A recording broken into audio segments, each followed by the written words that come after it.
Alrighty, welcome to the no longer Jordan B. Peterson community. It's now currently branded under the Bevry's Philosophy Club, and then it will probably just become Bevry or Bevry Philosophy. That's part of what this conversation will be about. So we announced a desire within the community to rebrand and reorganize and restructure last week from ongoing discussions over the previous few months. So if you want to find out the reasons why we did the reorganization, you can watch last week's stream.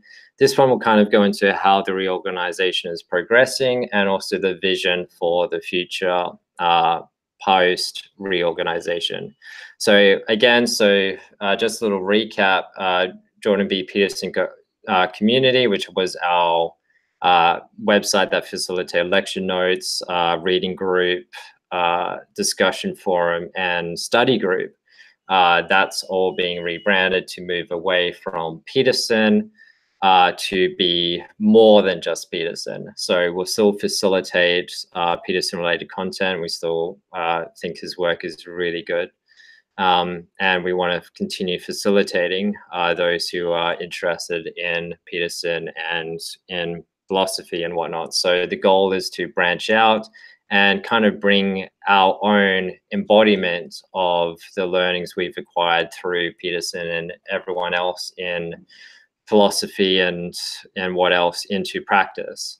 And the rebranding seems the best way for us to kind of break out of the chains of those boundaries and continue forward. And so the plan, so I've been running a community so previously it was a company called Bevry, then it became a community in 2014.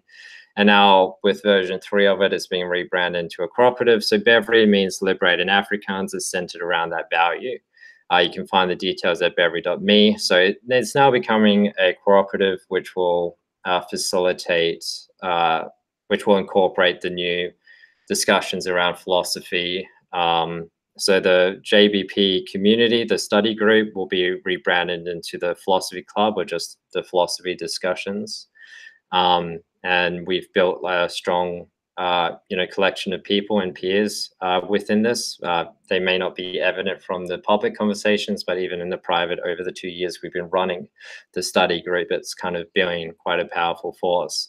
So that's still continuing, just under a different name and with wider bounds.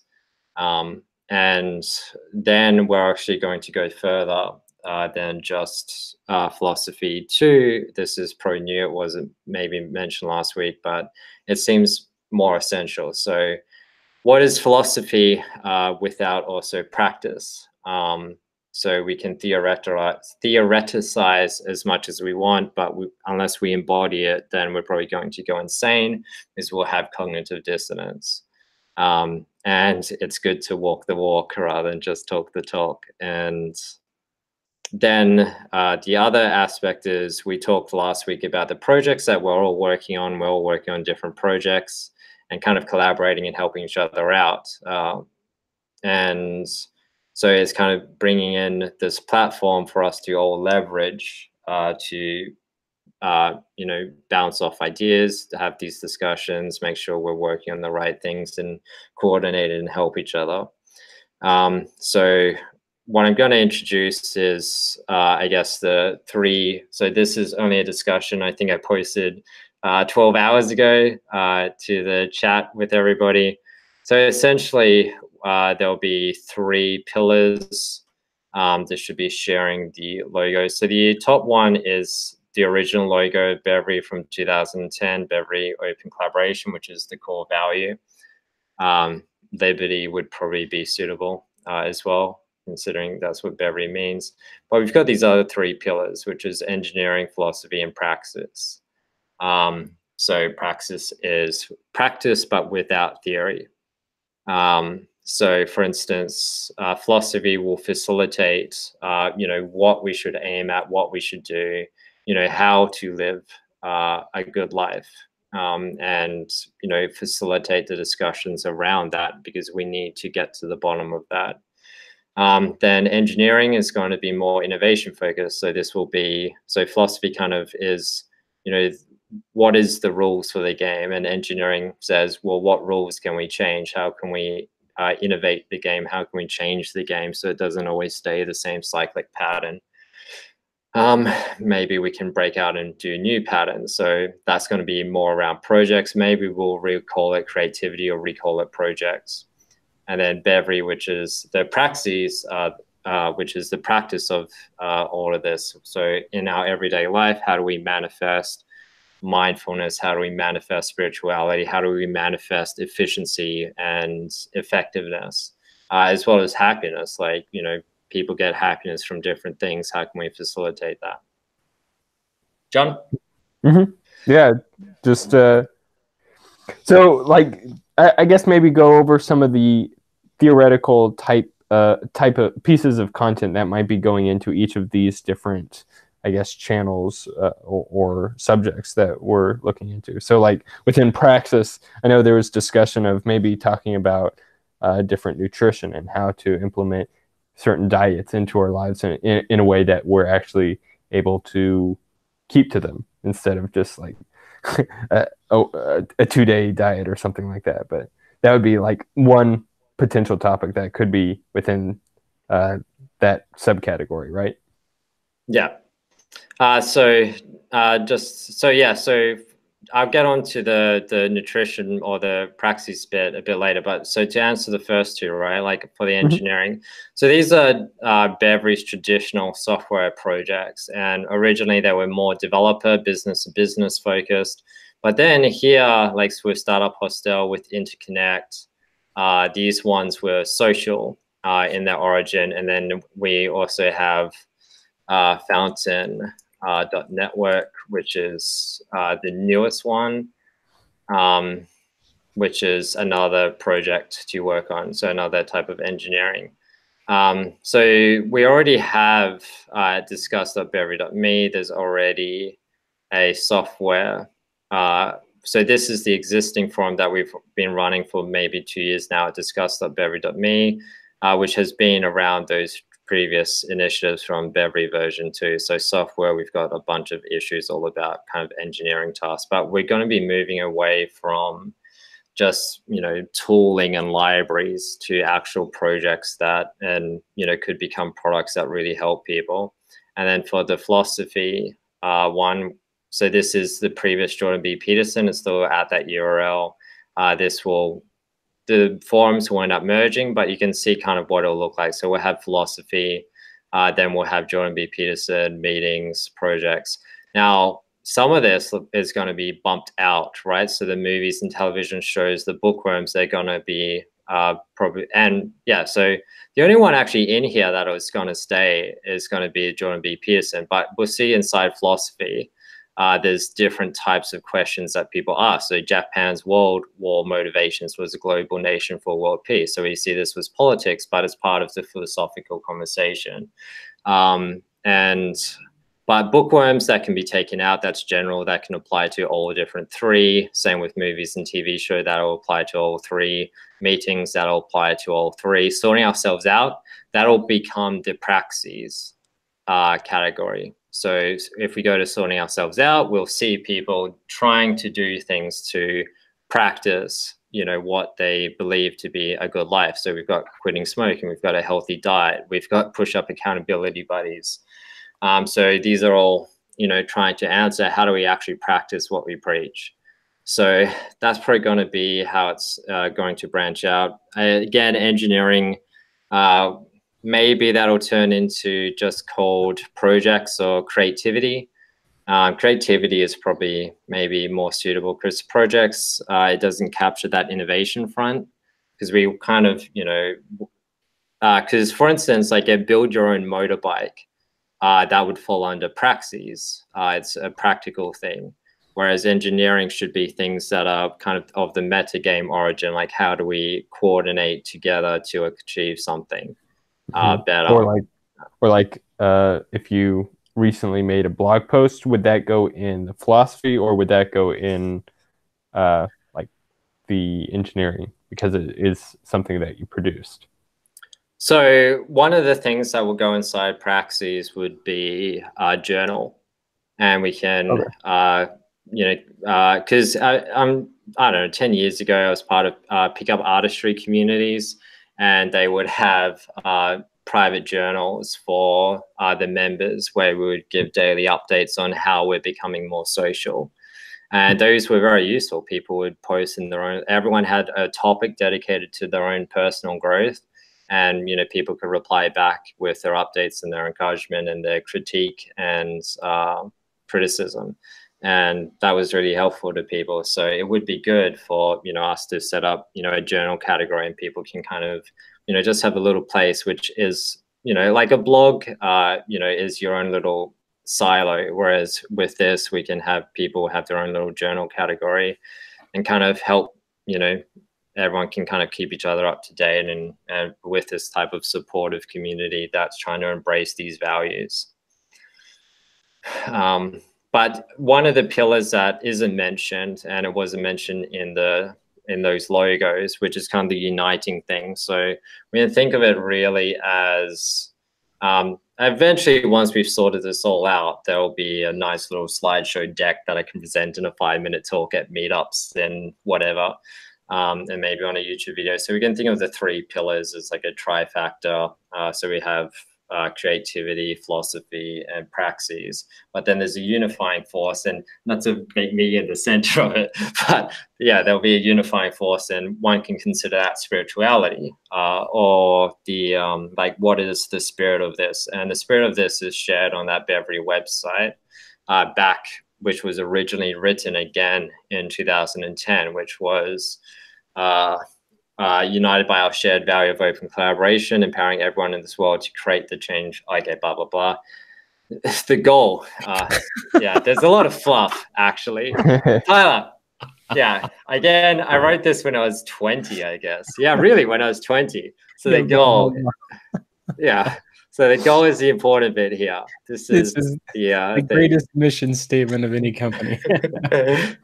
Enable us all to work in what we love, share it with the entire world while living a great life. And so that was my ambitious goal with Bevry back in 2010. Come 2014, with the rise of ISIS and all the rest, and you start to realize, some people don't have the same goal. Some people's definition of what they love and what they want to share with the entire world isn't the same. And some people really want to see the world burn. So maybe it's not about having everybody do what they love. So that's just the ones that are compatible. Yeah. So then you try and wrangle your head around that in a 3-year existential crisis, and you end up coming upon libertarianism, and you realize, if people do whatever they want without violating someone else's liberty, then everyone can do what they love and share it with the world while living a good life. So, and that's where civility comes in. So, and laws. So. So that's why, and funnily enough, come full circle, which was quite surprising. You come back to actually what Bevry stands for, which is liberate.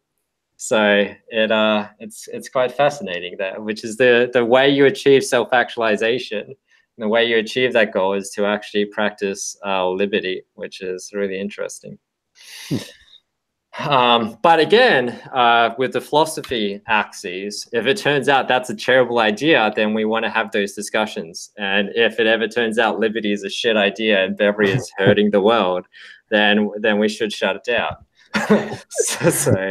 Or go through another rebranding thing or something like that. Yeah, we'll call it, find the African word for Satanism or something, maybe. Yeah.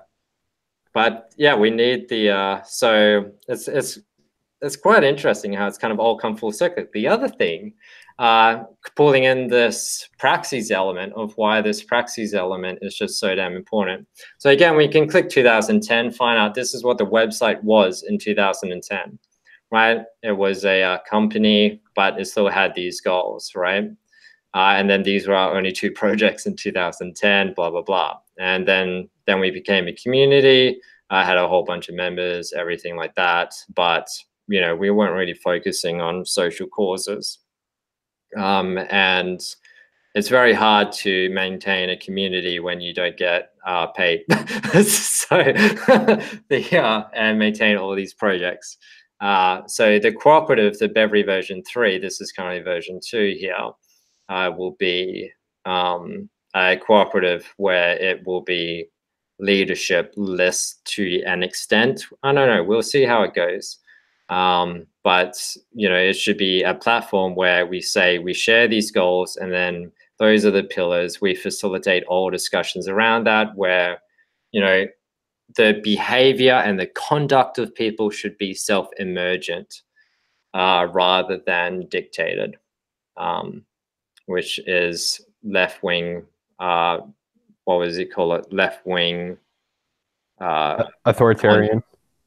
Yeah, well, it's different. Yeah, because like the left wingers, they always think you need to impose a code of conduct.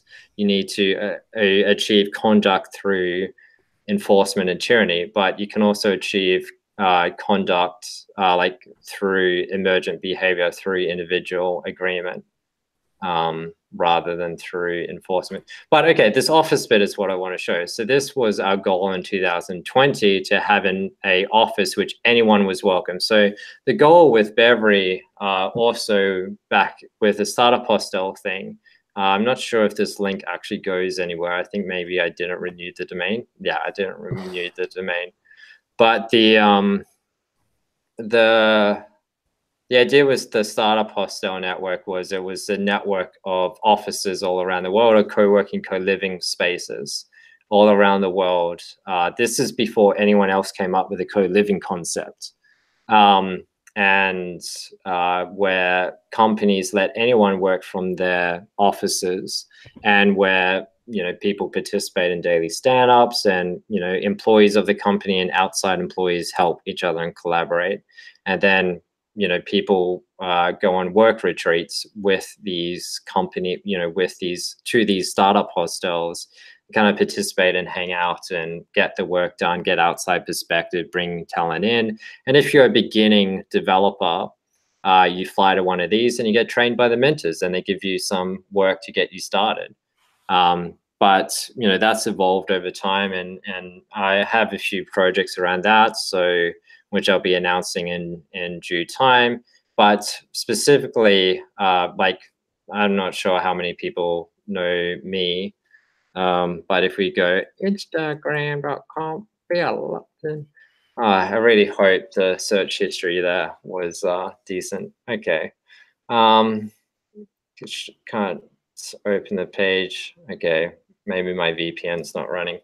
But yeah, well, I've been all around Bali, and the thing is that if I wore a damn GoPro, then maybe I would have some YouTube videos with a few 100,000 clicks, which all these damn YouTube people getting these days. Like, it's just insane, the popularity of YouTube. So that would be like under Praxis, where it's just like, travel makes me happy. It doesn't make everyone happy, but it makes me happy. So it'll be like a way of sharing that. So this is also where Tyler's Metagora pitch comes in, which is to try and find out, you do a personality survey and whatnot, and you kind of get career counseling. But it's not just career counseling, it's kind of lifestyle counseling from other people who've already reproduced the results you want, kind of like guidance. That's like the bare bones version of it. So, that would be one of the cool projects to facilitate, which will be you enter your details in, and then it gives you advice. You say what problem you're facing, and it gives you advice based on what other people similar to you have sought, because it doesn't make sense telling a liberal who is going to be high in certain personality traits to behave as a conservative and live a life that is optimized for conservatism. And the same way makes sense for conservatives.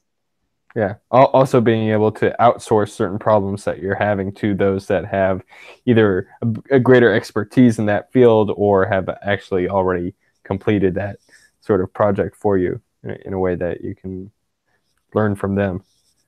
Yeah. So probably for the YouTube channel, I'll convert it, merge it with the current Bevry channel, which is like the very old 5-year plus videos of me doing some engineering live streams, some software live streams, and I'll just merge it probably with that. And then we'll just have one channel. Actually, no, I'll put those live streams onto my own channel because they probably make more sense there because it's just me and Michael Mooring, which was a collaborator then. I'm having a hard time getting in touch with him these days. I hope he's okay. But yes, and then we'll have this because we want these discussions. So the weekly discussions that we have to change from purely philosophy to try and encompass, all these axes of, how to live a good life. Hey, John, I want to memorize all the capitals of the countries of the world. How long do you think that would take? It may actually. You could probably do that in 2 weeks. Oh, well. Okay. Yeah. What do you think? I think that's like, I think that's a fundamental characteristic of a fine gentleman. It may not actually be possible considering the instability of certain countries. Well, that's entirely true. Every 2 weeks, you may have to change your memorization of one of them. Yeah, I've already had to do that throughout my lifetime. I've had to make a few adjustments. Yeah. Well, that would be. I'm old enough to remember the USSR. What about the map? How good are you actually with the map? I'm excellent. Really? I memorized all the European countries and their locations a while back, but never went around going like for the whole thing. Yeah, I could. That's the thing. When you live in the U.S. and like it's I don't know, you live straight in the middle of the U.S. There's not a lot of not incentive to. Not a lot of interactions with foreigners. So. Yeah, man. Especially after having played Risk so much in my youth, I could globe hop from Irkutsk to Lesotho, right? Like, I have marched armies across the great dark continent. Yeah, I could probably get better with my. I know Asia really damn well, but that's just because it's so close to Australia. Mm-hmm. Yeah, all the stars are pretty much places I've been. Oh, cool. Yeah, pretty much. Okay, no, okay, that's probably somewhere I wish to be. Yeah, that'll be St. Kitts. What's this one? Mexico. Princess. That's where the Anarchapulco. You want to know what my favorite games to play is? Settlers of Catan. GeoGuessr. Oh. Come on. Perfect. Oh, GeoGuessr. Okay, I was thinking of geocaching, but yeah, GeoGuessr. That's tough. Oh, with the VR that you have, that would be a pretty good way to play. Anyway, we're getting off topic though. Yeah, it's also crazy how big Madagascar is. It's huge. Quite big. It's bigger than Tasmania. Got a lot of monkeys. Yeah, it's pretty bigger than New Zealand. They're not monkeys. It is bigger than New Zealand. Is it? Huh. Yeah. That's in terms of the land area, probably sure. Yeah, land area, yeah. Yeah. All right, yeah. Look at that great expanse of water though. Yeah, that's always the funny thing, which is there's so many cities that will be like, we're the most isolated city in the world. Like Perth, they say that all the time, right? Sorry, I need to get this rant out. It really annoys me a lot.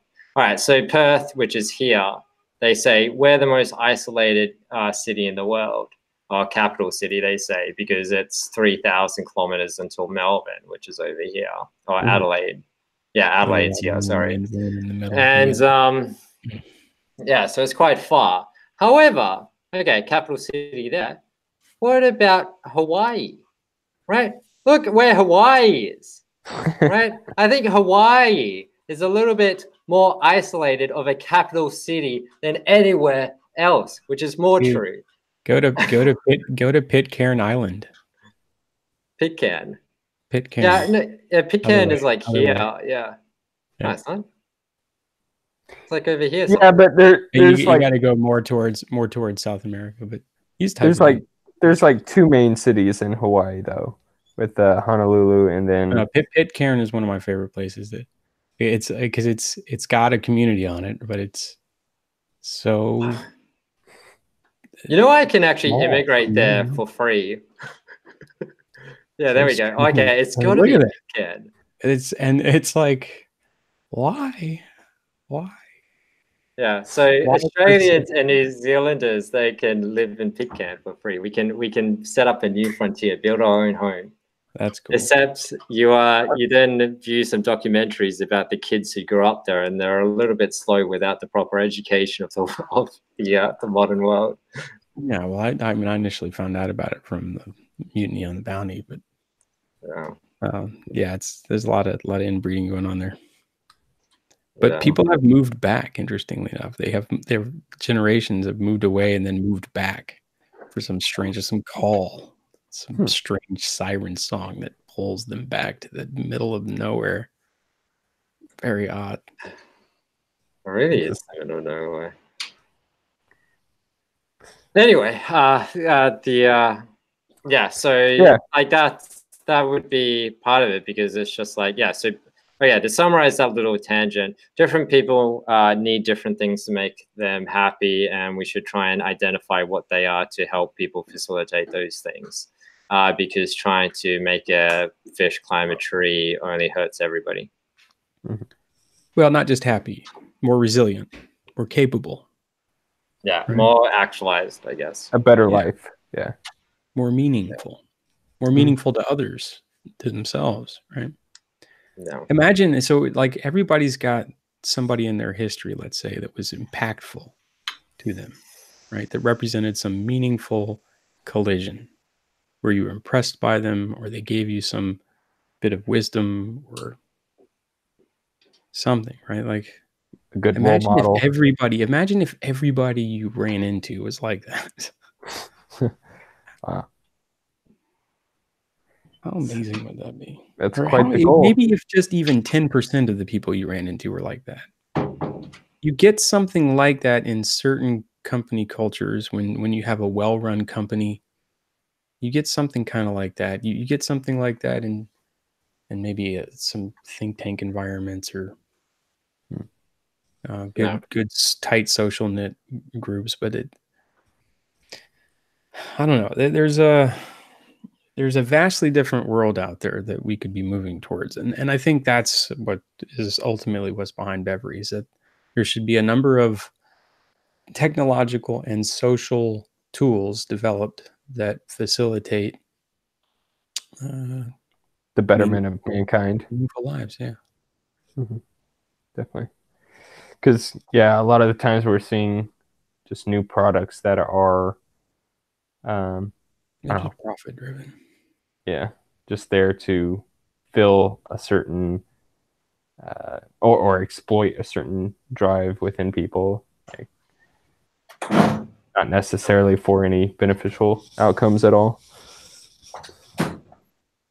Yeah, it's quite interesting. So let's elucidate some of the spirit of Bevry then, right?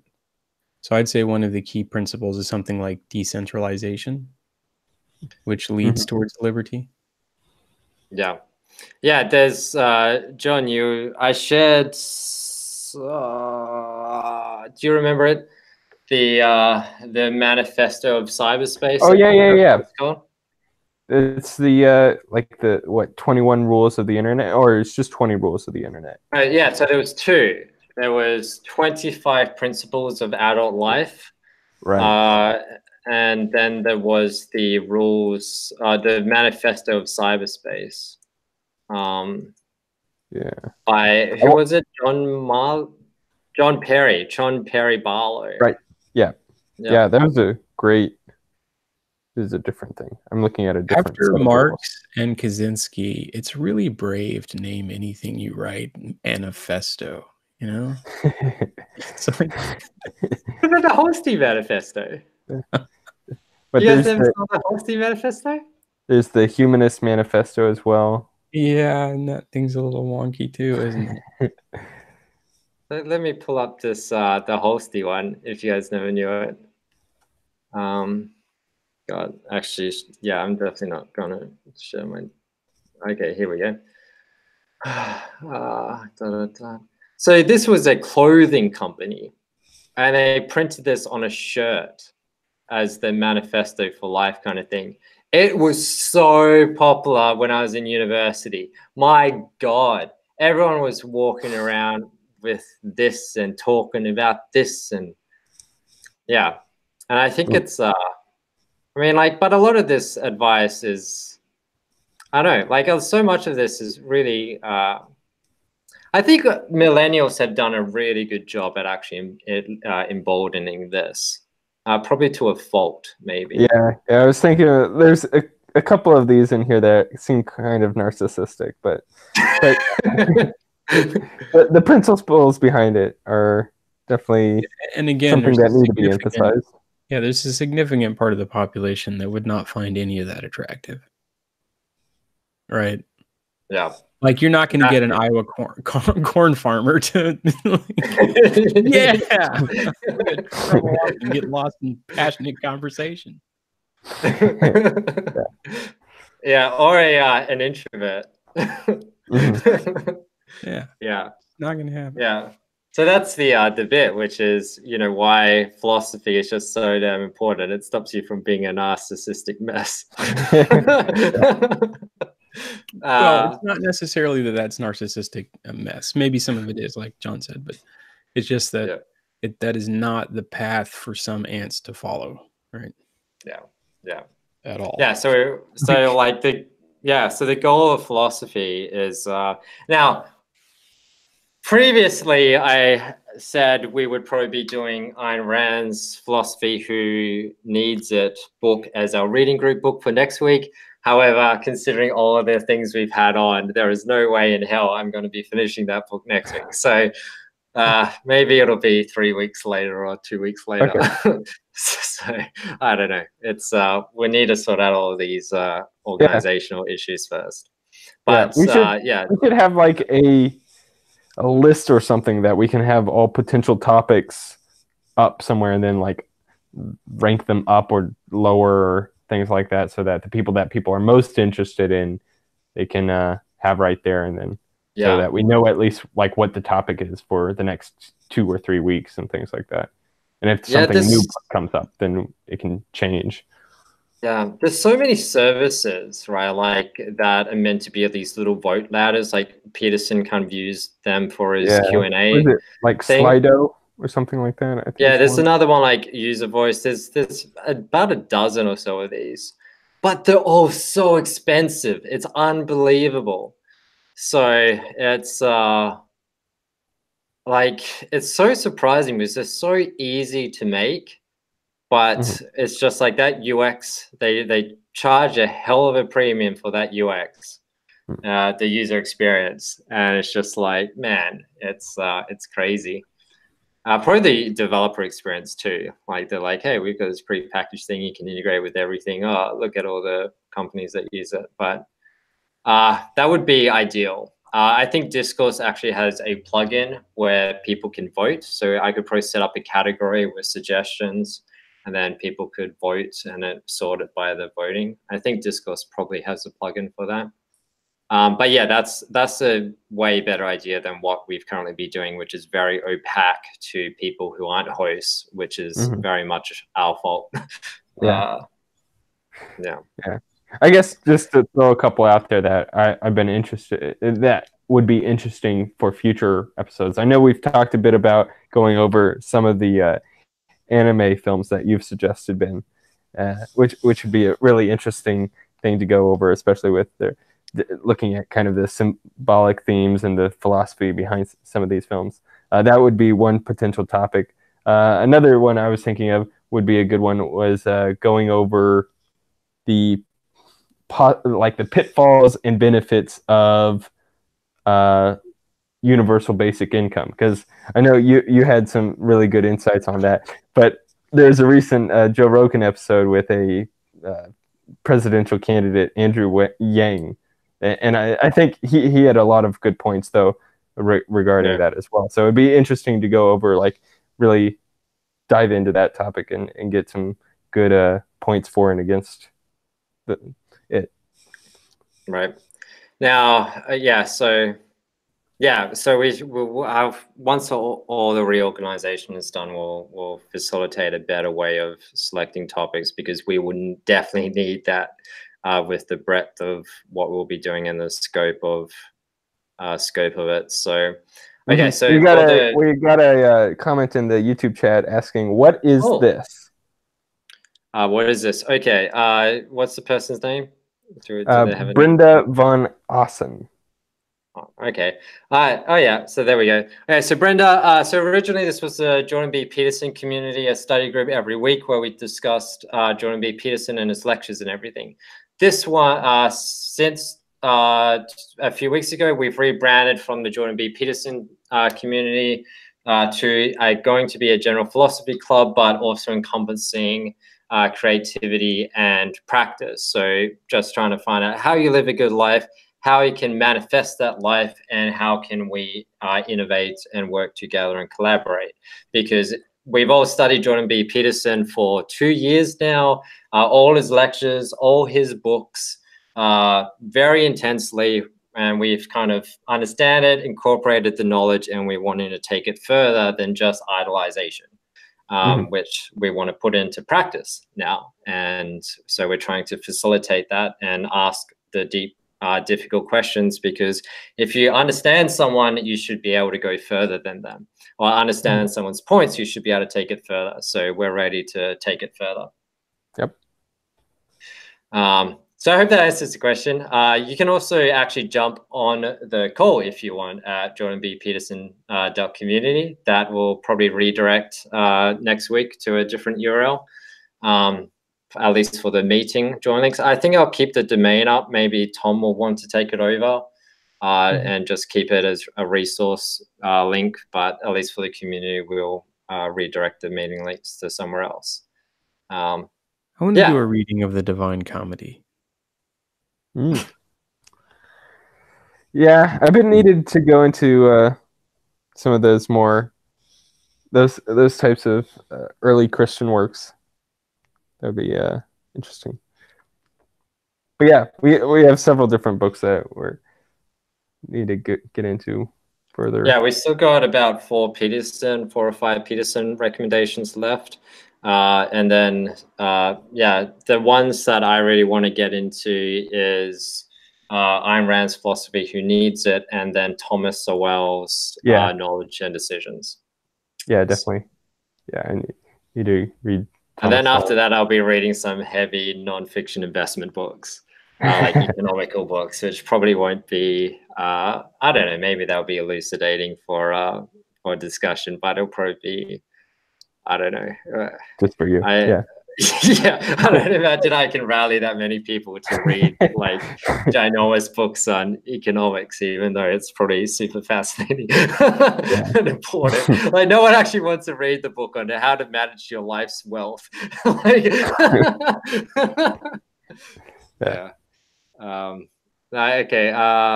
Especially not gay married men. Why?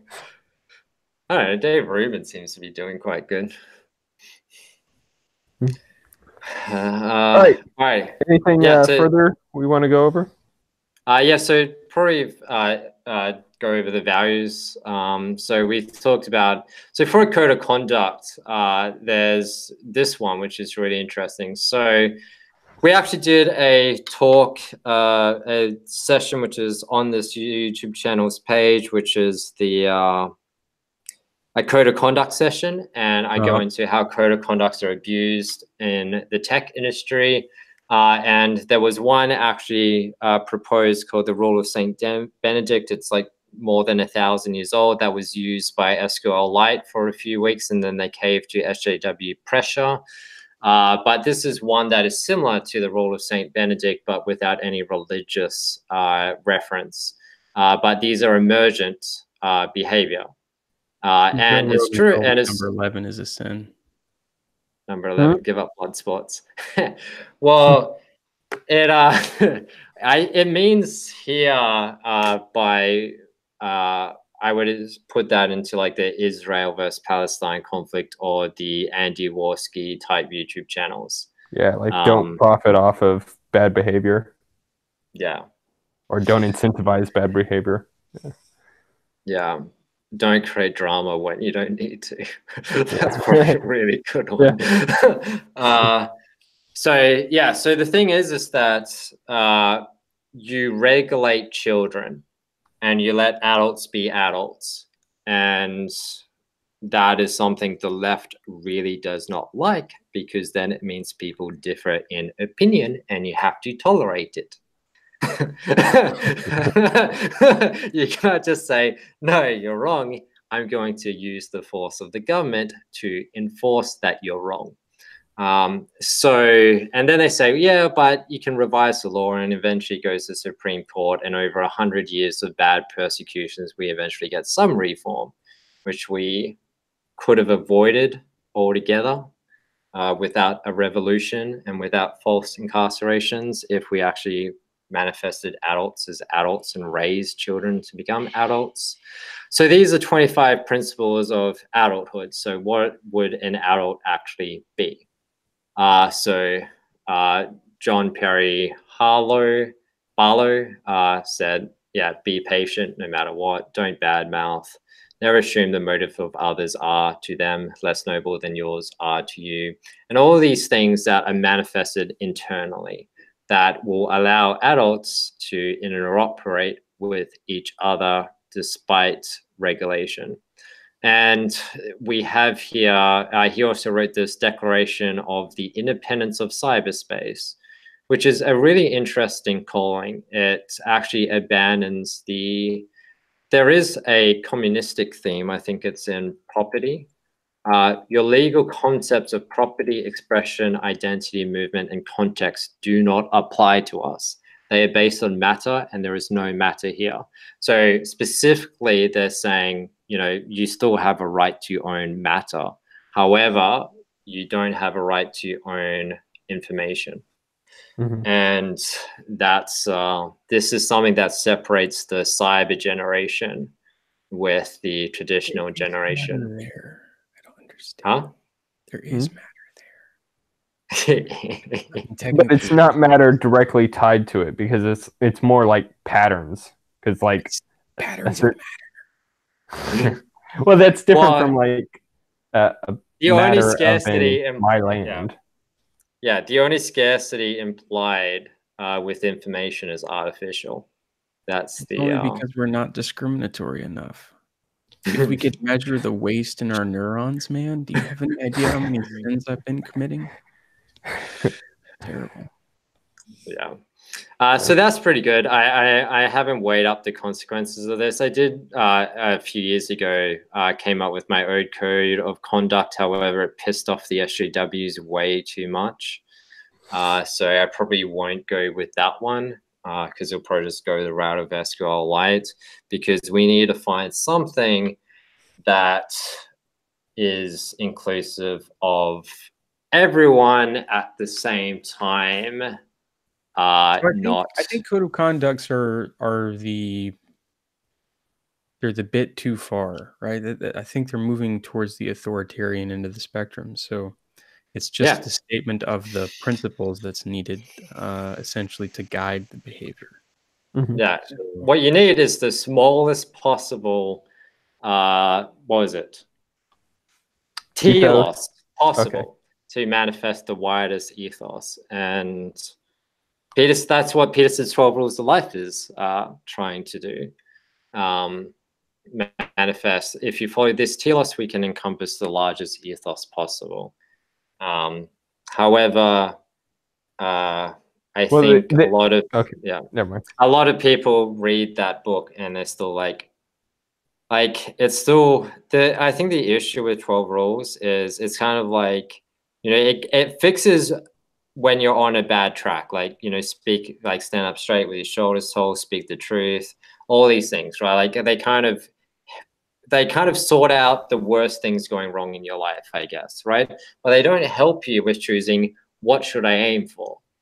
And that is one hell of a question that's They which also at don't help least, you with yeah. conflict, I don't think. Like Yeah, people it's who are directly in conflict with you.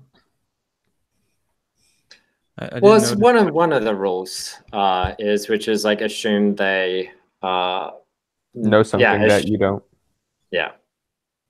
No, I mean, like, how do you deal with somebody who is in direct conflict with you, who wants to destroy your country, for instance? Right, yeah, true. You don't, yeah, you then have to pass a judgment. Is that, I mean, like, do I show up to the Nazi rally and be like, "Hey, brother, I am open to your suggestions. I believe you know something that I don't.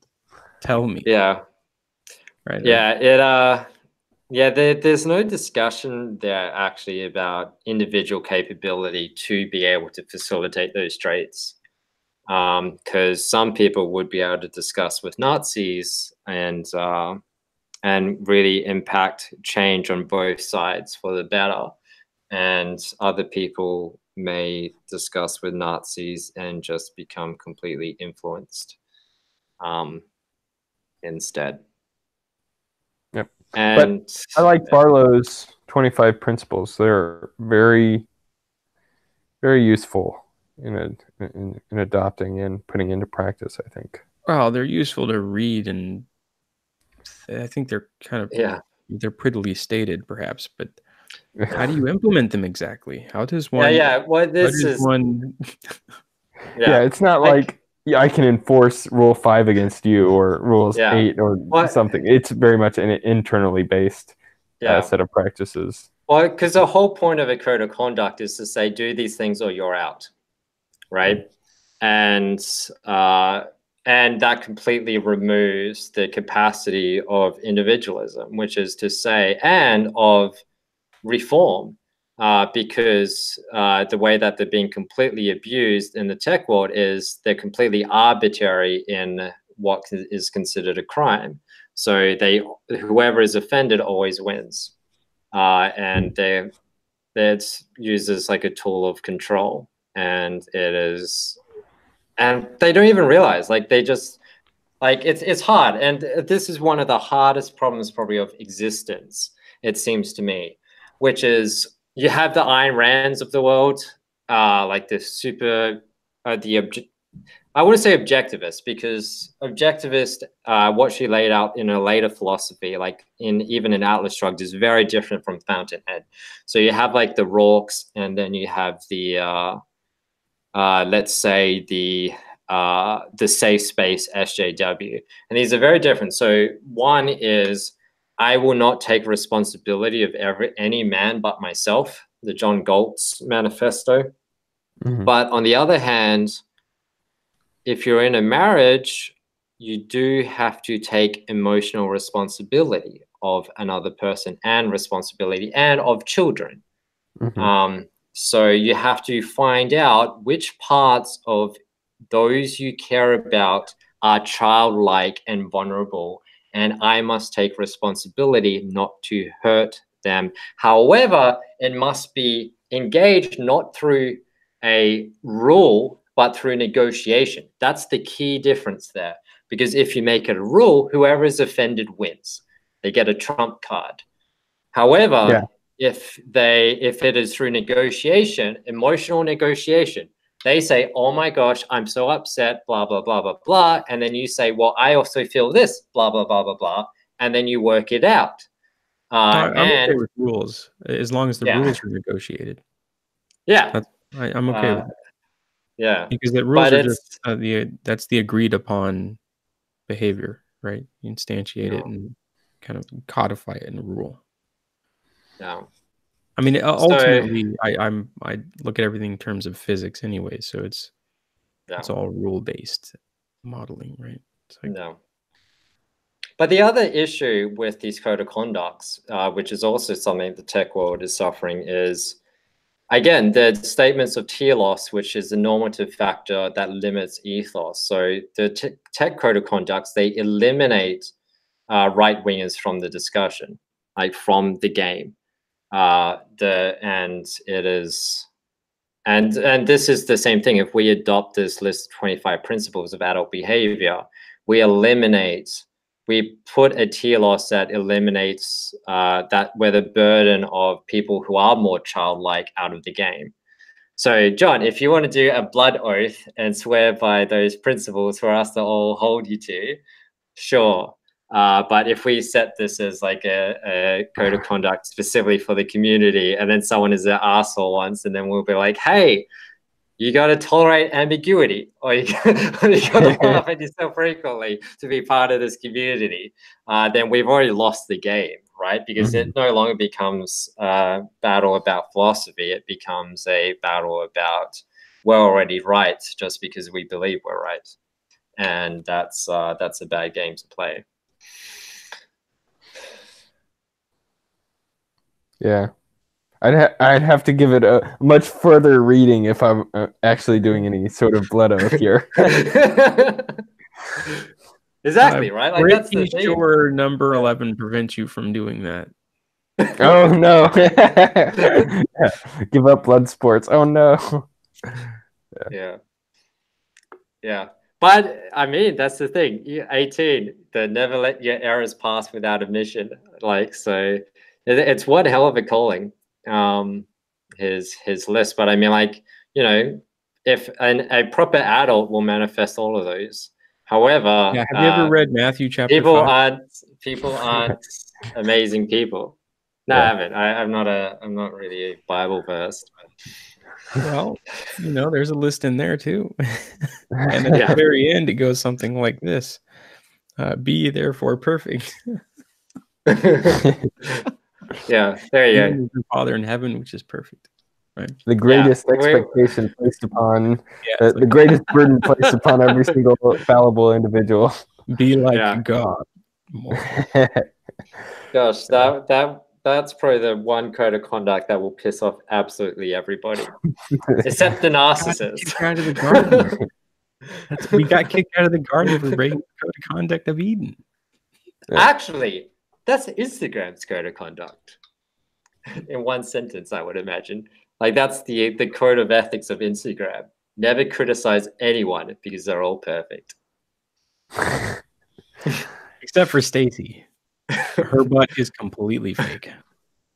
But it's a perfect fake butt. All right. I have no idea who Stacy is. I don't know. But yeah. Okay. So that's got a mom and it's going on.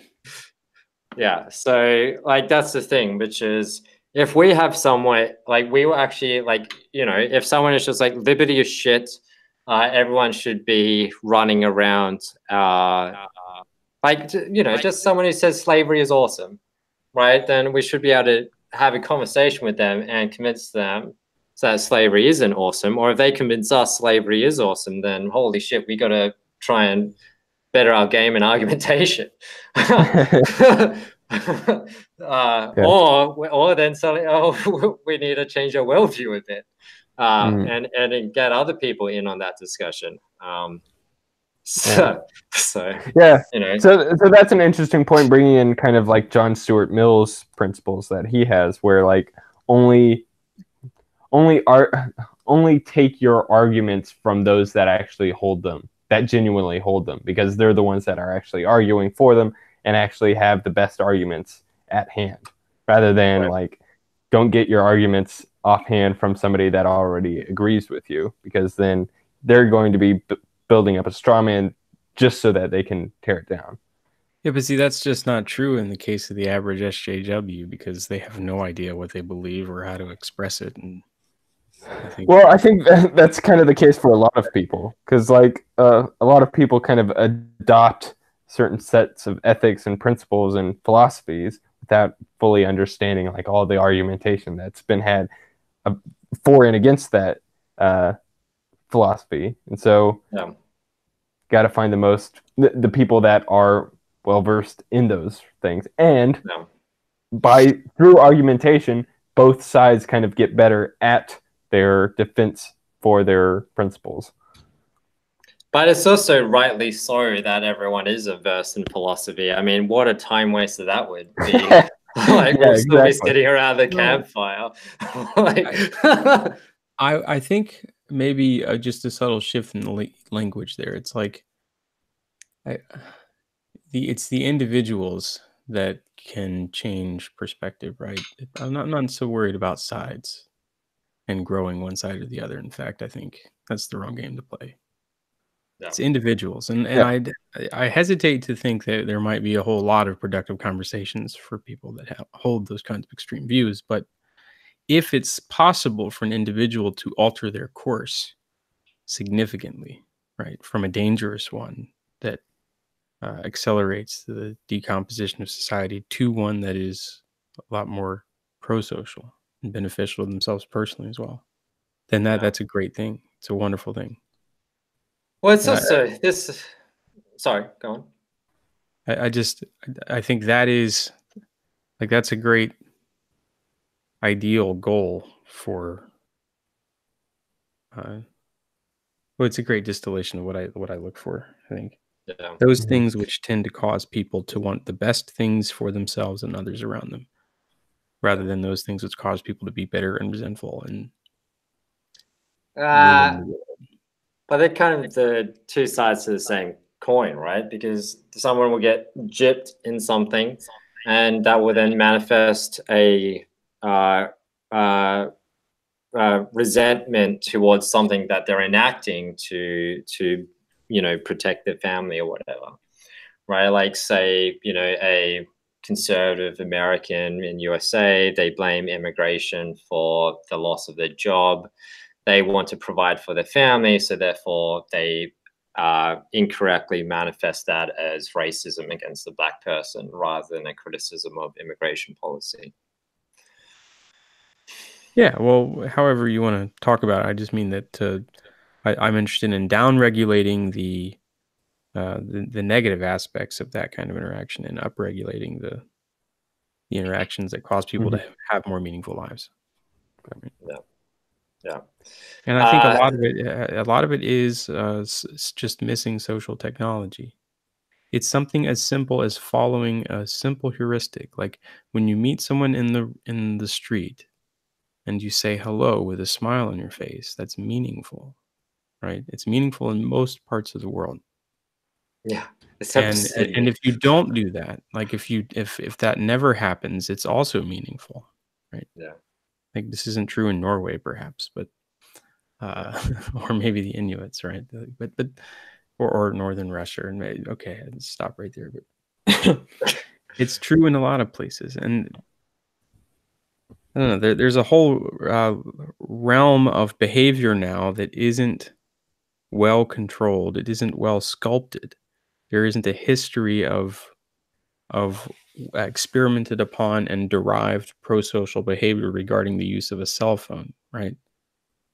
Everybody's incredibly rude. There's no direct communication in rooms between people sometimes now. There's this whole sense of behavior that doesn't yeah. uh, And you facilitate positive growth.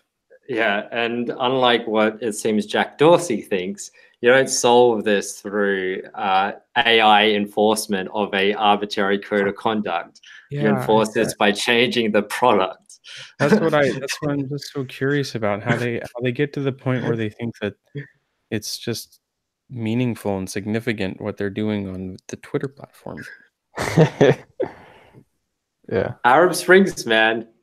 That's what they. Dude, I get a picture of a dude sitting in his room, like maybe he's in a hotel room, sitting on the corner of a hotel bed, like head in hand, right? He's stinky. He's been drinking for days. He lost his job. He's Yeah.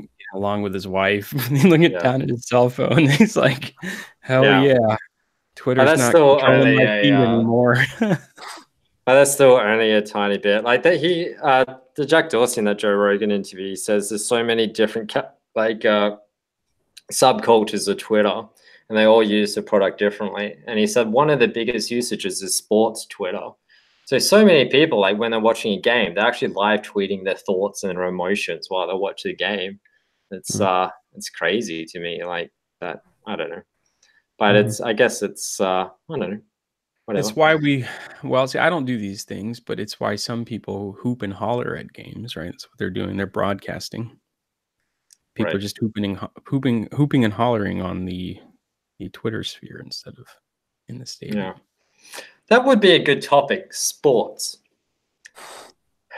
And we From a can, bunch of introverted like nerds that yeah, great topic. yeah. I Well, actually, there's a Quora question. I have a basketball trophy. Thank you very much.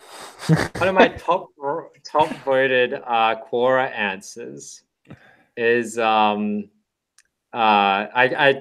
was two or whatever. One was like someone asked, why do people watch sports? No, I think that's maybe what I asked, maybe. And then someone else asked, why do people not watch sports? And I had like the top rated answer for the why people don't watch sports. It's quite good. I kind of said like, because the reason why people watch sports is actually interesting. It's just like people view it as an essential part of social cohesion. They have something to talk about. They have a tribe that they belong to. Blah blah blah. Yeah, blah blah blah blah blah.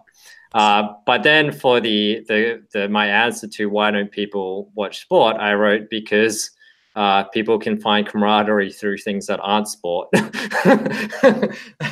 And but what was categorizational of the categorical of the sport people was they were afraid to step outside the bounds into things that are socially dangerous, which was interesting.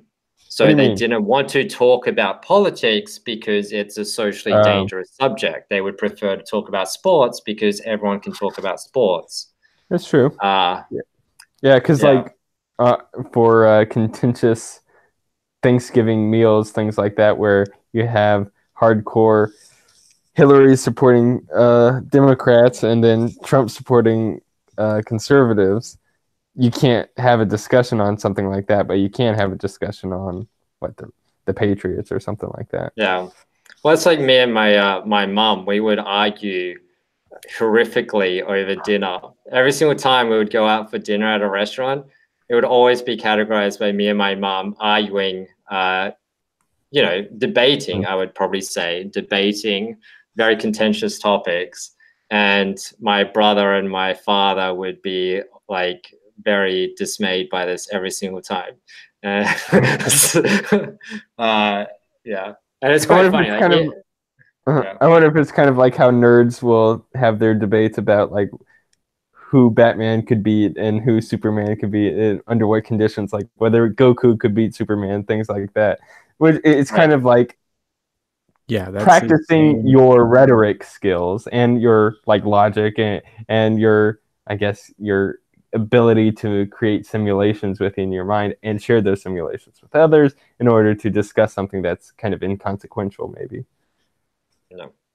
Well, it's a strong biological machinery, underlying biological machinery devoted to battle, to fighting for survival, right? Yeah, like social. Like there's a vicariousness to it all that allows people to engage in that kind of behavior without doing it directly. That was the whole idea behind bread and circuses before in Roman times. We didn't always have sports in the Western world, by the way. Right? Wait, talking about? Are you saying we didn't always have cricket? What is this? You have to have leisure time to have sport. Wait, soccer probably came before cricket. I don't think so. Javelin. Well, it depends. So it depends, one is like, you have a ball you kick, and that seems to come before having a ball you hit. It depends because it depends on how you categorize it, because there's some like early Middle American stuff that was kicking ball around. Yeah, that would be interesting. Did kicking ball come first, or did hitting ball come first? That's an interesting question. Okay, huge digression. I'm pretty sure throwing ball came first. Throwing ball, catch. No, probably like what, stoning people? Yeah. Stoning the infidels. That's a fun spot. Yeah, This is the kind of catch, like, here, catch.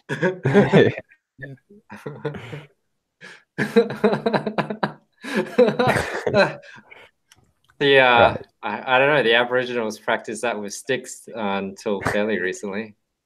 Well, they're still Uh, doing that's stonings true in too. Middle East and in Africa, certain parts of Africa. You can go watch them on I meant YouTube. it in terms of didgeridoo and the spears, but okay. Mm. Alrighty. I Here's like the digression. didgeridoo. The And that other thing that they spin around. I don't know what it's called what do you mean the anymore. spin around? Oh, the slingshot. No, The no, boomerang? the slingshot. Why No, do I there's think it's another. spin There's around? another. It's in one of the Crocodile Dundee movies. The With the thing that two spin balls? around. No. It's a flat, cigar shaped disc that you spin on a rope. Hmm. Yeah. Yeah, this is the traditional slingshot, right? It's you put a rock in it, you spin it like that, and then phew. No, a No. slingshot throws the rock. This is where it's like a curved stick or something connected to, I guess, a rope, and then you throw it, and then you're supposed to like grab fruit out of a tree or something, right? I'll Right? show you. I'll show you the clip after the call's over. Okay. Oh yeah, okay. It's got to be Alrighty, out there. all right, okay, so what the hell were we talking about? Codes of conduct, I guess. Yeah, that seems yeah, but okay. Well, we kind of brought closure to that, which is Hey, listen, the best this is code. The best code. Oh yeah, okay. Wait. So so to tie on to what Tyler was saying about the learning bit, which is one of the best things for I guess social cohesion is approach those you disagree with that you have the most to learn from them. I think that's I kind of learned that from hitchhiking where you hitchhiking across Australia, you're forced to get along with people for up to many hours or even days. And, being forced, you have no option but to practice your conversion skills. And, but I realized through that, holy shit, I previously discriminated against so many people that are actually really interesting. And that kind of opened my eyes. But even from there, then like chatting to people from the alt right or even chatting to extreme lefties, which doesn't happen that often because they generally don't like talking. But if you do, please, I want to talk with you and learn from you. But I always like coming out of those conversations. I learn unbelievable amounts. And it's not so much where I'm like, I talk with an alt right person, I suddenly become a Nazi. It's more like, holy shit, like, I learn a lot. Like, this is some things they say that is true. This is some things that are probably not true or misguided. But you learn just so much. And it's just like, it's the biggest, like, you get paradigm shifts like all the time when you talk with people you disagree with. And that's like what code of conduct You obliterates. shouldn't be having paradigm shifts all the time. That's indicative Well, of a type of well, mental if imbalance. your previous like worldview was that like okay, all Nazis are idiotic racists or something like that, and then you talk to a Nazi and then discover, oh no, they have like rational arguments behind their case, then that would be kind of a paradigm shift Yeah, for within your sure. own But if mentality. then you had a conversation with them the next day and then it happened again and that keeps happening every day, Yeah, you're that's not a good. world of confusion. Yeah. Okay, Bob, so we can't talk anymore. I keep wait, having okay. paradigm flips. Yeah. So paradigm shift, a fundamental change in approach of all underlying assumptions, right? So that's not that radical, but All the underlying no, assumptions. but what? No, a fundamental change in approach or underlying, not all underlying, in all underlying assumptions, right? So that's fairly broad. It's just to say, like, you previously only saw that much of your angles, and then you talk to like someone from the alt right, and it's just like, oh, let's see, is this right for no? Okay, this would be. I can't. Right, it doesn't matter, right? So you talk with someone from the alt right, and it's like, holy shit, you see all these issues you never saw before. And then you talk with someone from the left, and you're like, holy shit, there's all these issues I never saw before, kind of thing. And like, there's different ways of seeing problems from different perspectives that you never even considered before, and it's amazing. Like, there's so much to actually learn from Marxists, as crazy as they are, or as crazy as, say, libertarian is, kind of thing. Like, everyone is crazy, and you just got to find out where they're actually true. I don't know. I hope that made sense and didn't sound egotistical. Yeah, I don't know. We're definitely crazy. Just Yeah, a little bit here and there. Some of us a lot here and there. Yeah. Well, I mean, like, so you can truly consider, like, much of human endeavor is just a mass delusion, just mass craziness, right? All of our leisure time we spend in these minor little dreams that we build up or tear down. It's so strange, right? Like, very, very odd. That's what's so dangerous about the land of the internet and the land of social networks, is that we're now sharing these delusions with each other so rapidly and so forcefully that we're leading, like, it really is like zombies, right? It really is like mass armies of zombies on Twitter interacting with each other, not thinking for themselves, just replicating the opinion of somebody else. So strange. The way I view it is really, it's memes in syringes. Yeah, like the phone, like injecting it. Yeah. Mm-hmm. It's yeah, no, I definitely visualize the light going through the eye, vibrating the rhodopsin, and initiating that chain reaction of actual matter. It is actual matter. When you see everything as actual matter, it does help, I think. Perspective helps a tad. It helps you see, I think, all the abstract things that people think are just contained in that tiny little bucket of mush on the top of their body. Yeah. It is possible to change your opinions and perspectives. It's possible. It's just a little I don't believe you. of some stuff. I don't believe me either. But now I do. Ha! Proof. See? That's like the something you would find on, like, the Halsey Manifesto. It's something that is evidently true. Because like the falsifier for that is someone who has never changed an opinion in their entire life. Well, so is that one has changed their own mind in their lifetime. Therefore, it is possible for others to change their mind.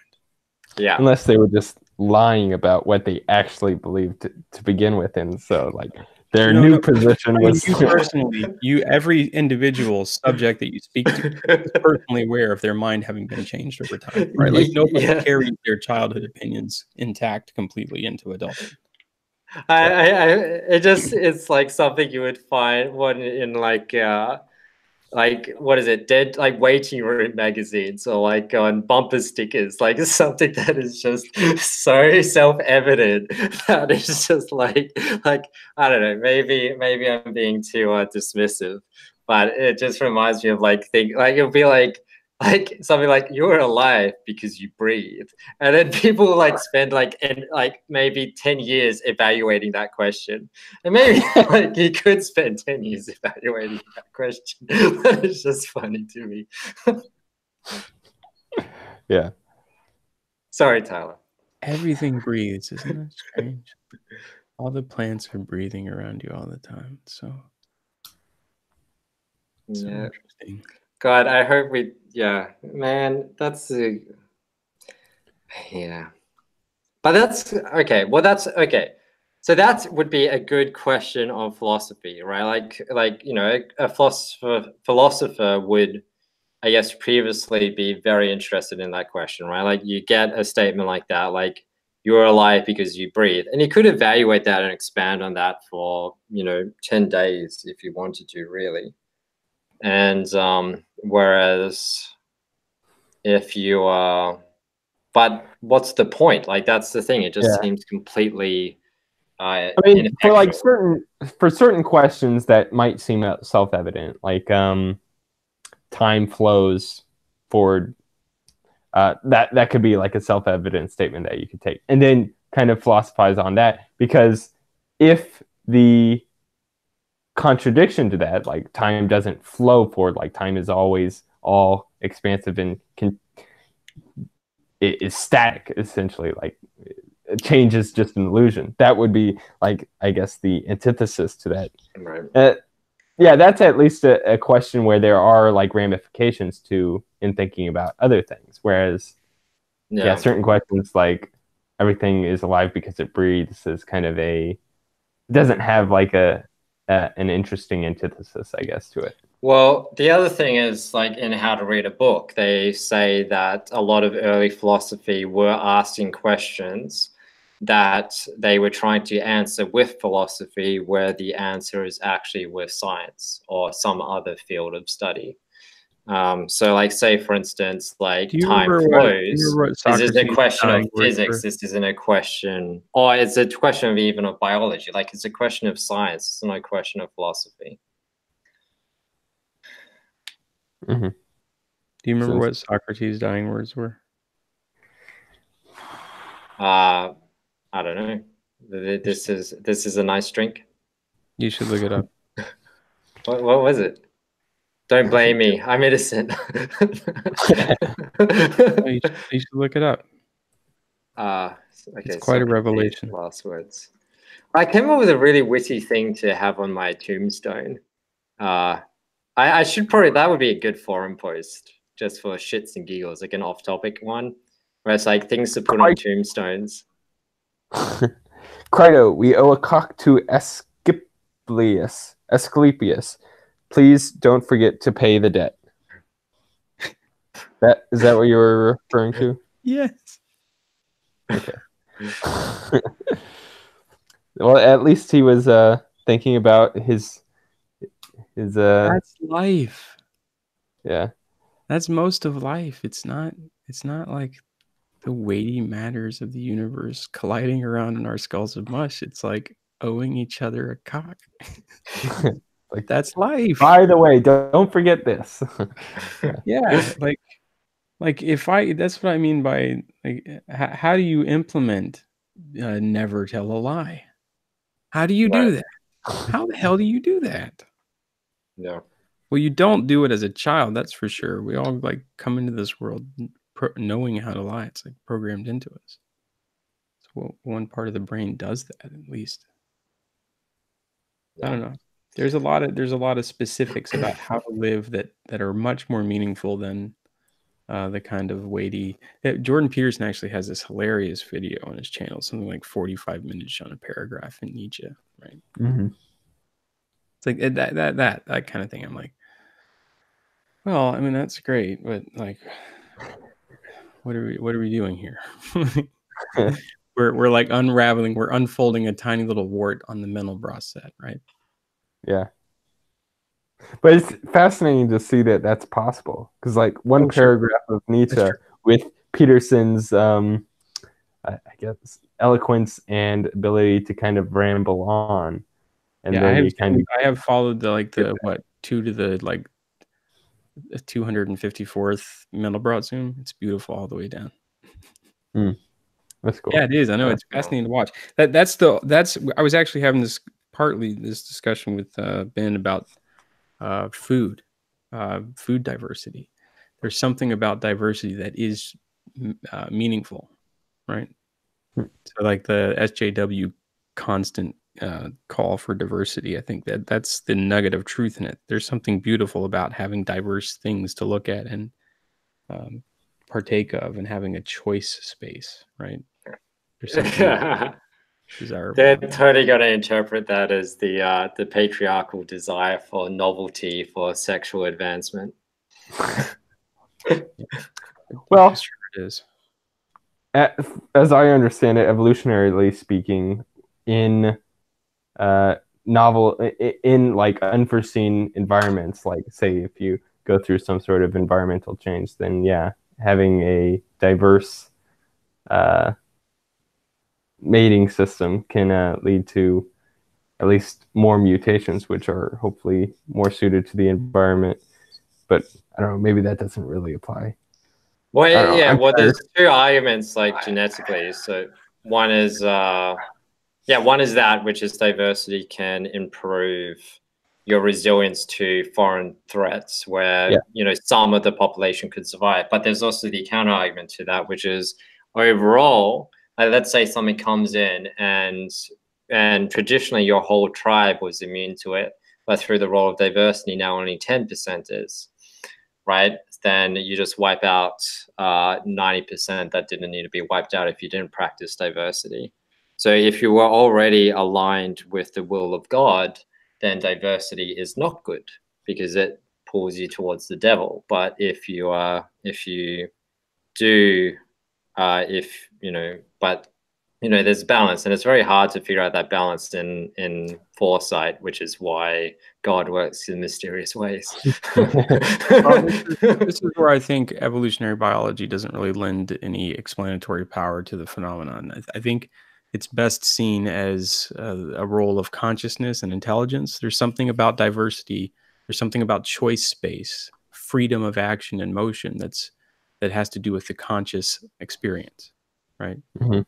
Or So it's even not just in sexual selection that we like diversity. It's also in food or things to look at or whatever, right? We like new things that we can disassemble and reassemble or appreciate somehow in our brain. yeah. Yeah, there's an element to a lot of evolutionary psychology and kind of biology that kind of leaves out a lot of the subjective experience of the organisms themselves. That I think is kind of a Not just a lot of it, all of it, I think. yeah, yeah. Well, like especially like the selfish gene, kind of like a subjective experience is not even necessary through the selfish gene modeling that there is. But I don't know. I get a lot of my like ideas for animal behavior through, I guess, behaviorism itself, which is kind of definitely rests upon there being some sort of subjective experience by the animals themselves, so that so that reinforcement mechanisms can be, I guess, learned.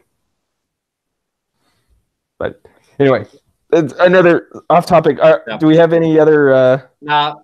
Yeah, so that's pretty much it. I mean, we can, the rest is just implementation of things we already talked about. And that's not necessary to dive right into. And mostly it's just going to be me, you know, being a code monkey for a week. But yeah, so next week we should have everything now launched now that, you know, figured out all the hard bits. And so yeah, next week things will be quite different, and we can talk about something else. I think it would be nice at some point to do like a elevator pitch of everything once everything's all sorted, and you know, yeah, an elevator slash sales pitch of the whole thing and of our different projects and kind of showcase them. And I mean, that's like will be one of the coolest things, right? And okay, there was, so I don't know, I've talked with Tyler a lot about those pillars, and I think, you know, we could dive into them, but we're probably going over time. But previously we'd do 4-hour discussions, so right now we're on a 2-hour discussion, so it's not that bad. But the yeah, I don't have the mental energy right now to go into it that further, and we can always do it later, another point. So My bladder capacity agrees anyhow.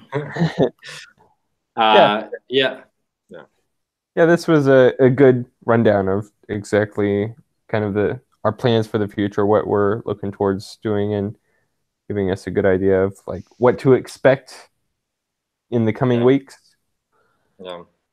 But for like a 1 minute elevator pitch is like, this really seems necessary because the way technology is currently going is with its alterations to society is really fragmenting people off into little silos, and you don't solve that through code of conducts and enforcement and censorship. You solve that through discussion. Now, many people have discussions, but it's still within an information silo, within a bubble.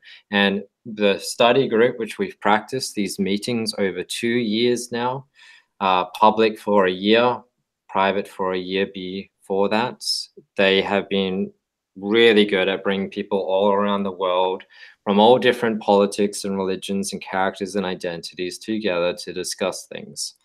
And that's powerful. But then, you know, there's one thing to discuss it, and then it's another thing to actually practice it. And once you've figured out these things, like this huge new awareness that such discussions offer people, you want to start acting. And to start acting, you have to, you know, cooperate into projects if you're going to do something meaningful.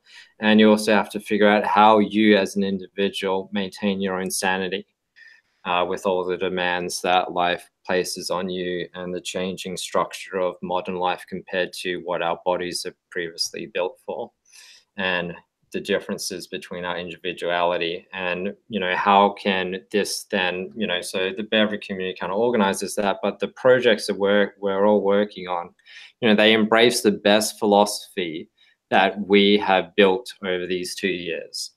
We're very good at this now, in my opinion, and we're only going to get better because we have, you know, such good fundamentals in being able to negotiate and debate and just find out what people actually want.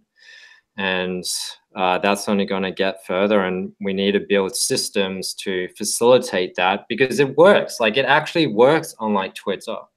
Like, Twitter is great for broadcasting, but these discussions, they actually work. And we need to scale that out. So that's what all the projects are trying to do. Yeah, well said. Alrighty. With that, yeah. So subscribe, hit that like button, and yeah, it's gonna get better. And you know, you'll right now the details at jordanbpearson.community, but going next week it'll be quite different. It'll probably be at bevry.me or discuss.bevry.me or something like that. We'll still figure it out. I have it all figured out by next week. Alrighty, thanks so much for listening. Thanks Trent and Brenda for posting comments, and for whoever else watched. And please join in. I mean, anyone can join in on these calls. That's the point. Alrighty, thanks Tyler. Thanks John. Cheers.